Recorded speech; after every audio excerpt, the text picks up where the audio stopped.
بسم اللہ الرحمن الرحیم۔ شروع کرتا ہوں اللہ کے نام سے جو بڑا مہربان نہایت رحم کرنے والا ہے۔ شراز ٹی وی چینل دیکھنے والوں کو دل کی گہرائیوں سے السلام علیکم۔ تو دوستوں، آج کا ہمارا موضوع ہے حضرت عیسیٰ علیہ السلام بنا باپ کے پیدا کیسے ہوئے۔ سورۃ آل عمران کی آیت نمبر 35 میں اللہ پاک یوں بیان فرماتے ہیں کہ جب کہا عمران کی عورتوں نے کہ اسے اب میں نے نظر کیا تیرے جو کچھ میرے پیٹ میں موجود ہے سب سے آزاد رکھ کر، سو تو مجھ سے قبول کر، بے شک تو ہی اصل سننے والا، جاننے والا اور حکمت والا ہے۔ ناظرین گرامی، عمران ثانی حضرت مریم سلام اللہ علیہا کے والد اور ان کی والدہ کا نام حنا بنت کاکوز تھا۔ حضرت مریم سلام اللہ علیہا جب اپنی والدہ حنا کی رحم میں تھی تو انہوں نے یہ ٹھان لی کہ میری جو بھی اولاد پیدا ہوگی میں اس کو مسجد اقصی کی خدمت کے لیے وقف کر دوں گی۔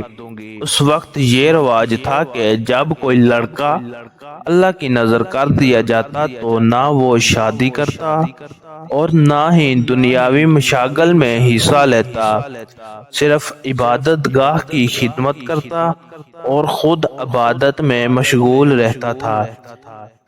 بی بی مریم کی والدہ نے بیٹے کی عطا کرنے کے لیے دعا اس لیے کی تھی کہ رواج کے مطابق عبادت گاہ کی خدمت کے لیے صرف لڑکوں کی قبول کیا جاتا تھا، لڑکیوں کے لیے اجازت نہ تھی۔ مدت حمل پورا ہونے کے بعد جب حضرت حنا کو پتہ چلا تو انہوں نے ایک بیٹی کو جنم دیا ہے تو وہ یہ سوچ کر پریشان ہو گئی کہ اب میں اپنی نظر کیسے پوری کروں گی، کیونکہ اس وقت تک لڑکے ہی ہیکل یعنی مسجد اقصی کی خدمت کے لیے وقف کیے جاتے تھے۔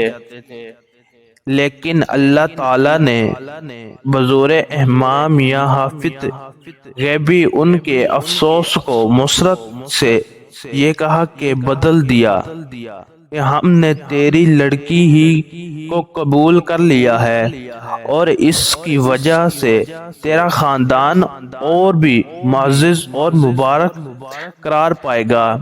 حضرت حنا نے لڑکی کا نام مریم رکھا۔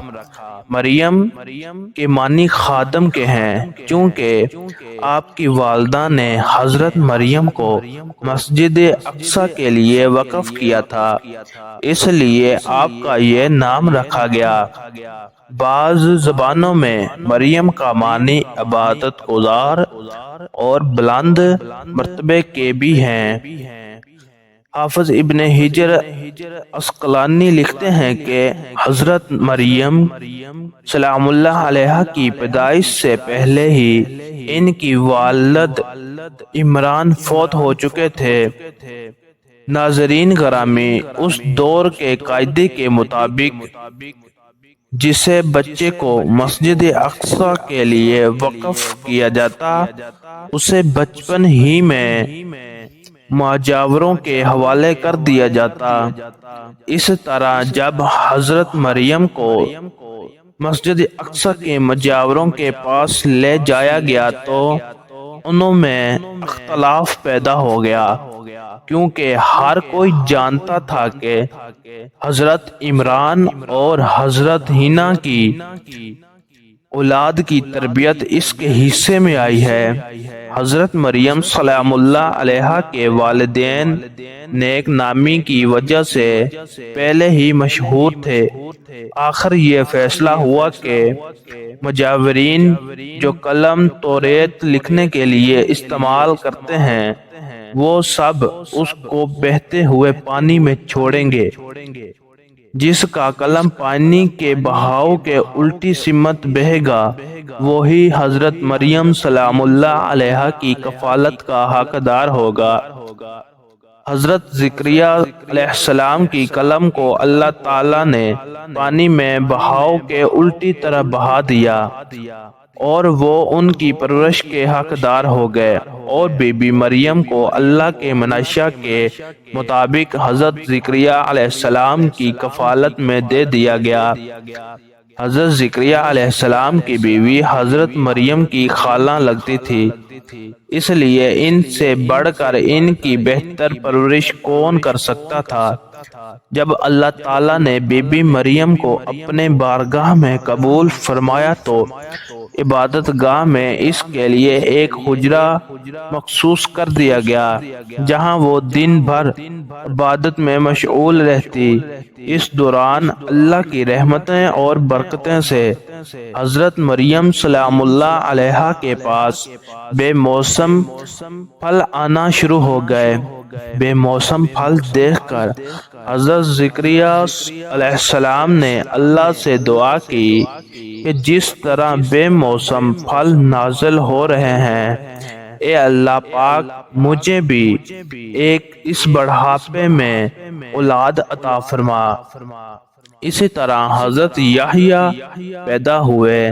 حضرت مریم سلام اللہ علیہا اپنے حجرے سے بہت کم ہی نکلتی تھی، زیادہ تر وہ تب ہی نکلتی تھی جب انہوں نے غسل کرنا ہوتا تھا۔ جب حضرت مریم سلام اللہ علیہا کی عمر مبارک 15 سال ہوئی تو ایک دن آپ غسل حیض کرنے کے لیے اپنے خالہ یعنی حضرت زکریا کی بیوی کے گھر گئیں۔ گھر میں اس وقت اور کوئی نہ تھا، اس لیے جیسے ہی انہوں نے غسل کے لیے پردہ لٹکایا تو دیکھتی ہیں کہ ایک خوبصورت آدمی پردے کو ہٹا کر اندر داخل ہو گیا۔ حضرت مریم سلام اللہ علیہا خوف زدہ ہو گئیں اور ان کو اپنی عصمت اور عفت کی حفاظت کی فکر دامن گھیرے ہو گئی۔ گویا کہ فرشتے کے چہرے پر تقوی کے آثار نمایاں تھے، تاہم بی بی نے اپنی عصمت کی حفاظت کے لیے خود کو اللہ کی پناہ میں دے دیا۔ یہ عظمت اور پاکیزگی کی ایک طرف کا امتحان تھا جو اللہ تعالیٰ کے خاص بندوں پر اکثر ہوتا ہے۔ اس شخص نے کہا کہ وہ وہاں سے چلا جائے گا۔ اس کی پریشانی دیکھ کر نوجوان نے کہا کہ گھبرانے کی ضرورت نہیں، میں انسان نہیں بلکہ اللہ کی طرف سے بھیجا ہوا ایک فرشتہ ہوں۔ آنے کی وجہ بتاتے ہوئے فرشتے نے کہا کہ آپ کو ایک پاکیزہ اور مبارک مسعود بچے کی ولادت کی خوشخبری دینے آیا ہوں۔ حضرت مریم سلام اللہ علیہا یہ سن کر رونے لگی اور کہنے لگی یہ کیسے ہوگا، میں کنواری ہوں، مجھے ہاتھ لگانے کی ہمت مت کرنا، میرا تو نکاح ہی نہیں ہوا اور برائی کا مجھے تصور تک نہیں ہوا، میرے جسم پر کسی انسان کا کبھی ہاتھ نہیں لگا، میں بدکار نہیں اور نہ ہی زناکار ہوں۔ حضرت جبرائیل علیہ السلام کہنے لگے کہ یہ اسی طرح ہوگا جیسے اس سے پہلے اللہ تبارک و تعالی نے حضرت آدم علیہ السلام کو ماں اور باپ دونوں کے بغیر پیدا فرمایا ہے، اور حضرت حوا علیہ السلام کو بھی صرف مرد کی وجود سے پیدا فرمایا ہے۔ یہ سن کر حضرت مریم علیہ السلام کو سکون ملا اور خوف ڈر ختم ہو گیا۔ پھر جبرائیل علیہ السلام کہنے لگے مجھے اللہ پاک نے حکم دیا ہے کہ میں تمہارے گریبان میں پھونک ماروں، تو اللہ تعالیٰ کے حکم سے پھونک رحم میں جانے کے بعد روح بن گئی، اور اللہ تبارک و تعالی نے عیسیٰ علیہ السلام کی پیدائش کی ابتدا کا ذکر کرتے ہوئے فرمایا ہے، اور عمران کی بیٹی مریم علیہ السلام جس نے اپنی پارسائی کی حفاظت کی، تو ہم نے ان میں سے اپنی طرف کی روح پھونکی اور اس نے اپنے رب کی باتوں اور اس کی کتابوں کی تصدیق کی اور فرزند دان میں ہو گئی۔ جیسے جیسے بچے کی پیدائش کا وقت قریب آتا گیا، حضرت مریم سلام اللہ علیہا کی پریشانی میں اضافہ ہو گیا کہ کیسے میں اپنی قوم کا سامنا کروں گی، لوگ تو مجھے زنا کی تہمت باندھ دیں گے۔ اسی خوف سے آپ بیت المقدس سے تقریباً 9 کلومیٹر دور جنگل کی طرف ایک پہاڑی کوہ صرات کی طرف چلی گئیں۔ اس جگہ کو بعد میں بیت الحکم کہا جاتا ہے۔ دروازے میں آپ ایک کھجور کے درخت کے سامنے ٹیک لگا کر بیٹھ گئی۔ دروازے میں بھی یہ فکر لاحق تھی کہ اپنے عزت و وقار کو کس طرح مطمئن کرو گی، لوگ مجھے بدکار سمجھیں گے۔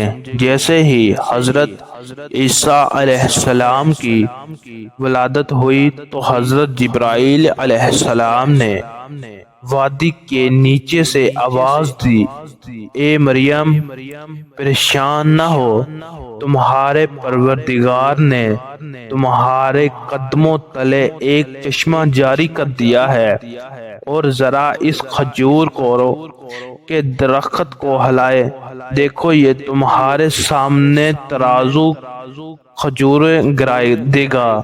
اب تم اطمینان کے ساتھ یہ تازہ کھجوریں کھا لو، چشمے کا پانی پیو اور بچے کو دیکھ کر اپنی آنکھیں ٹھنڈی کرو، اور اگر تمہیں کوئی انسان نظر پڑ جائے تو اشارے سے کہہ دینا کہ میں نے روزہ رکھا ہوا ہے، میں آج کسی شخص سے بات نہیں کر سکتی۔ 40 دن بعد حضرت مریم سلام اللہ علیہا اپنے بیٹے کو لے کر اپنے گھر آ گئیں۔ بس جیسے ہی نامعلوم بچے کو حضرت مریم سلام اللہ علیہا کی گود میں دیکھا تو پکار اٹھے کہ مریم، تو نے یوسف سے زنا کیا ہے، نہ تو تیرا باپ برا اور نہ ہی تیری ماں۔ ناظرین گرامی، یوسف نامی مرد حضرت مریم کا متبرک تھا، وہ حضرت زکریا کی قریبی تھا۔ اس وجہ سے لوگوں نے یہ الزام لگانا شروع کر دیا کہ مریم اور یوسف حضرت زکریا کے گھر میں زنا کرتے رہتے ہیں۔ نعوذ باللہ، آپ کی قوم نے طعنوں اور بدگوئیوں سے آپ کو بڑی بڑی آسائشیں پہنچائی، مگر آپ صبر کرتی رہیں۔ روایات میں ہے کہ سب لوگ اکٹھے ہو گئے کہ آج مریم اور یوسف کو زنا کے جرم میں سنسار کر دیں گے، لیکن اچانک حضرت مریم نے بچے کی طرف اشارہ کیا جو کہ اس وقت دودھ پی رہے تھے، جس کا نام انہوں نے عیسیٰ رکھا تھا۔ وہ بول اٹھے، میں اللہ کا بندہ ہوں، اللہ نے مجھے نماز اور زکوٰۃ کا پابند بنایا، اور جب تک میں زندہ ہوں مجھے اپنی والدہ کا حق ادا کرنے والا بنایا، مجھ کو سرکش اور بدبخت نہیں بنایا، اور اللہ کی سلامتی ہے مجھ پر، جب میں پیدا ہوا، جب میں مروں گا، اور جب دوبارہ زندہ کر کے اٹھایا جاؤں گا۔ یوں حضرت عیسیٰ علیہ السلام نے ماں کی گود میں گفتگو کرتے ہوئے جو اوصاف و خصائل بیان فرمائے، ان سے ان ناپاک تہمت کارکردگی ہو گئی کیونکہ ان پاک دامن والدہ پر لگائی جا رہی تھی۔ چنانچہ اللہ تبارک و تعالی نے حضرت مریم صدیقہ کی